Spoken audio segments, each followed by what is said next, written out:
Di lain pihak, tim kampanye nasional Prabowo Gibran menekankan Presiden Joko Widodo akan berperan signifikan dalam menyusun kabinet jika Prabowo resmi dinyatakan menang pemilu, termasuk dalam penyusunan kebijakan strategis. TKN menekankan Jokowi berperan penting karena visi misi Prabowo Gibran disusun untuk melanjutkan, menyempurnakan, dan memperluas kebijakan pemerintahan Jokowi. Ya tentu Presiden Jokowi akan mempunyai peranan yang signifikan di dalam pembentukan pemerintahan Prabowo Gibran. Ada beberapa alasan. Alasan yang pertama adalah visi misi Prabowo Gibran. Ya, kalau kita lihat ada piramidanya itu, ada 8 asa cita, 8 program terbaik cepat, 17 program prioritas. Itu dibangun salah satunya adalah atas fondasi kebijakan dan capaian yang diperoleh Presiden Joko Widodo dan juga tentu pemerintahan sebelumnya, presiden sebelumnya Pak SBY, Bu Mega, ya, dan seterusnya. Prabowo Gibran selalu menyampaikan bahwa kami ini melanjutkan, menyempurnakan dan memperluas kebijakan Presiden Jokowi. Lalu sejauh apa Jokowi akan dilibatkan cawe-cawe dalam penyusunan kabinet Prabowo Gibran jika resmi memenangkan pemilu? Kami diskusikan bersama dengan para narasumber. Bergabung saat ini anggota Dewan Pakar TKN Prabowo Gibran yang juga Ketua Dewan Pakar Partai Amanat Nasional Derajat Wibowo dan pengamat politik Ikrar Nusa Bakti. Selamat sore semuanya, apa kabar?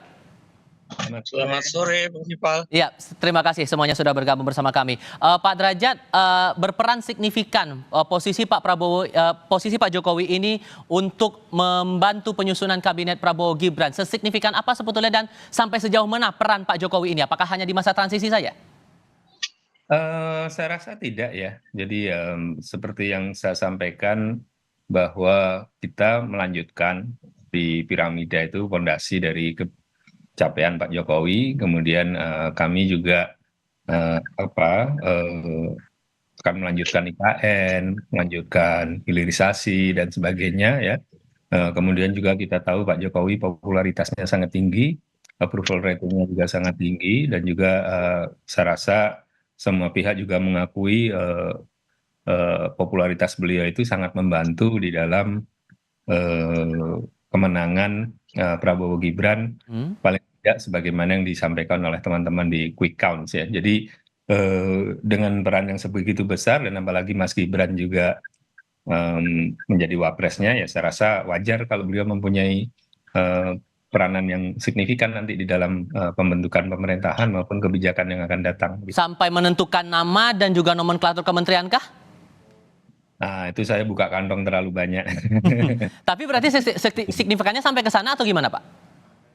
Ya, tentu begini, nanti penyusunan kabinet dan sebagainya itu akan dibahas oleh beliau ya, Presiden Jokowi, oleh Pak Prabowo, Mas Gibran, dan para ketua umum partai. Dan kebetulan para ketua umum partai ini kan menteri semuanya sekarang yang di parlemen ya.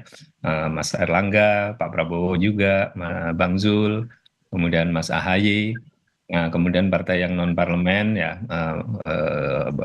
ketua umumnya ada Mas Kaisang ya, kemudian juga partai-partai lain ada Bang ini apa namanya Ustadz Anies ya. Jadi mereka yang akan membahas. Kemudian setelah itu ya baru akan diputuskan nama-namanya. Nanti baru akan kelihatan berapa dari parpol, berapa non parpol, dan sebagainya. Oke, pelibatan Jokowi di mata TKN ini menurut Anda Pak Ikrar hal yang wajar kah? Ya, kalau menurut saya harus dibatasi ya. Kenapa? Kalau nggak dibatasi, ini kemudian kita bertanya, ini kabinet Jokowi lanjutan atau kabinet Prabowo gitu. Kenapa demikian? Kan biar bagaimanapun sekarang kan bukan lagi eranya Pak Jokowi ya. Pak Jokowi itu kan cuma membawa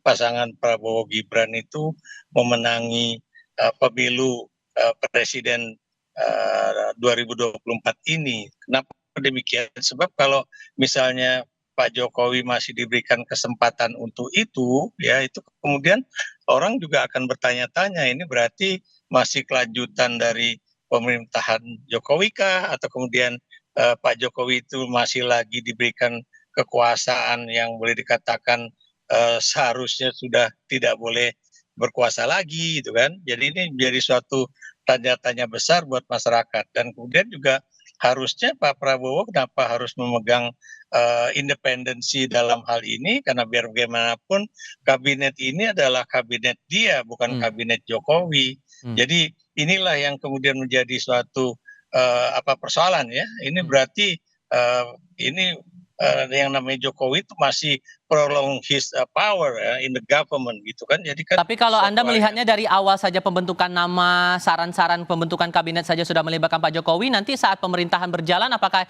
ini akan ada bayang-bayang Jokowi juga di pemerintahan Prabowo Gibran nanti?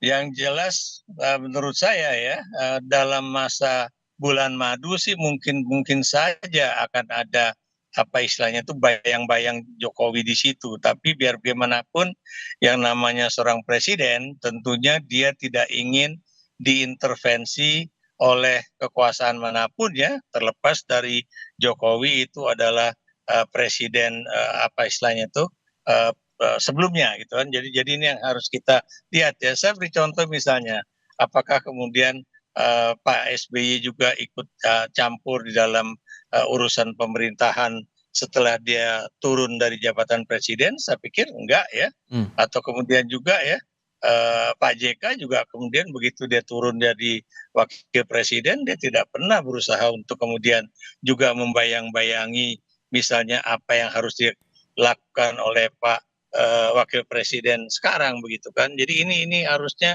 sesuatu proses yang alamiah ya seperti itu. Oke. Jangan kemudian kita lagi-lagi mesti terus tergantung kepada Jokowi begitu. Oke, apakah ini tidak jadi batu sandungan buat TKN ke depannya nih Mas Derajat? Ibarat ada dua matahari kembar di sini. Enggak, apa namanya, saya sangat tidak sepakat dengan analisisnya Bang Ikrar ya.